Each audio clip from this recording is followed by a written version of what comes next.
and not just a rat race, but also, she had a lot to say, and I would read about it. I don't want to put her on the spot, Yeah. but she essentially was saying that when it came to her content creation and showing up and being very consistent and all the things, she did all the things, right? She still was just overwhelmingly was just exhausted. Yeah. Overwhelmingly was essentially like she decided that it wasn't for her.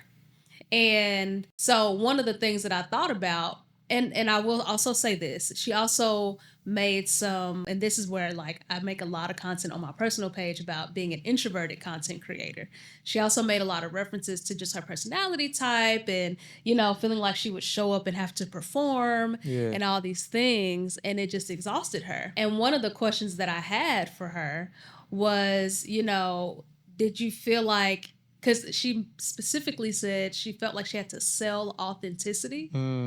And I thought that was very interesting. And I bring it up in this podcast episode because one of the things that I asked her, it was a twofold question. The first piece was, why did you feel like you had to sell authenticity as opposed to just being who you were? Yeah. You didn't have to perform. You chose that, number one. But then number two, were there other goals beyond just posting that you had? And if it was all about posting and all about growing a following, what happens once you did that? Like if that was if the only goal was just to post and have a new follower every time you made a post, then once you do that, then what? Yeah, I thought of two things while you were talking about that. One was there had to be no specific long-term goal. Long term. And two, what type of content was she posting? She was doing what everybody was doing at that time. That was a lot of It was a lot of dancing point. Yeah. And that's why I was very performative. Yeah. But Well, what type of information? I was gonna get to that. So the topics of things that she did. So she does professionally communications and community engagement work. Mm-hmm. So at the time, she had released like a book about building community when you move to a new area and just like, helping people like get connected to their local communities or whatever. Yeah. So like that was her whole thing. Her whole shebang was like how to build community, tips for people who are are in new areas and want to like meet new people, that sort of thing. Like really being social and building community in a new place. And but the that was like the topic, but the type and the form of content that she was putting out was just trying to do what worked on the platform, which was just following the trends. If other people are doing X, Y, and Z, then I need to do X, Y, and Z like that too. Yeah. Yeah. And so that's why there was a lot of performing happening when like maybe there was a way that you could have created content that was unique to you and it didn't feel like you were showing up to perform and not being who you really were, number one. But then number two, what was the bigger goal? Yeah. Outside of, you're providing these tips or whatever, but does that follow mean now like you're going to engage with that person or engage with that lead offline? Because your whole thing is building community in a local area, which to me means offline, right? But to answer your question, that's kind of what it was. And I took that as, oh, your goals were not as clear as you may have thought they were. If it was very difficult for you to stay creating and stay pushing something that was bigger than just this one profile. Yeah. This one platform, Yeah. Does that make sense? Yeah. I was in that forum, it's just like if there was a goal, you would have seen so many other avenues to take the community that you built and the following in other ways, as far as like, just groups that are doing the same thing you're doing. Right. But also being able to help people and say, hey, we're having a conference here every 6 months. Exactly. So now it's something else to look for outside of your content, because my content is the nurturing phase of the people, but now I have excerpted things that I could take them to, and resources I can help people grow in this area. Because as oversaturated as we think everything is now, it's only oversaturated because we're in it. And so we only look at the things predominantly of what we like and want to see. So there's whole worlds of different stuff. But if you put your market in other markets, you realize how undersaturated your market is because everybody wants to do the same things. Like when people start doing photography and videography, they just go to sports games. Yeah. So that's why there's so many sports. Because it's literally the easiest way to get in.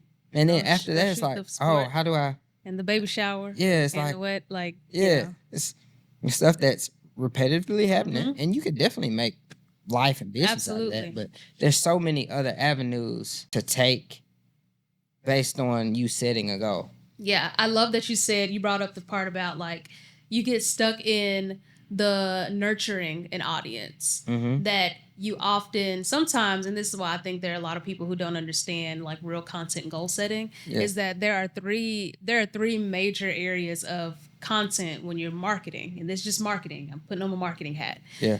The first one is awareness. You just want to hook people in, make them aware of what you do. Yeah. The second one is now, if you hook somebody in, you make them aware of what you do, they like it, they follow, boom.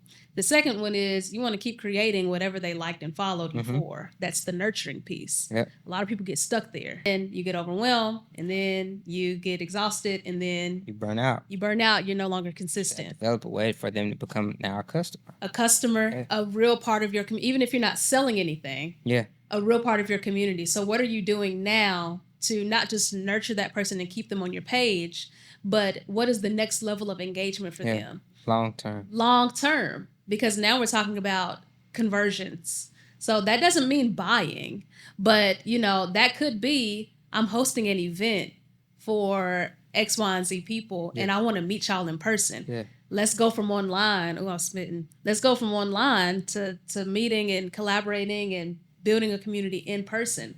Let's have this event. So now your content is transforming from just nurturing blah, blah, blah to a different level of engagement, which means if you're creating content, the content you create to nurture and the content you create to convert are different. Yeah, 100%. So you're having to set another goal, right? And that goes back to that goal stacking. And I think that is a perfect like tidbit of information to give to folks listening. Yeah.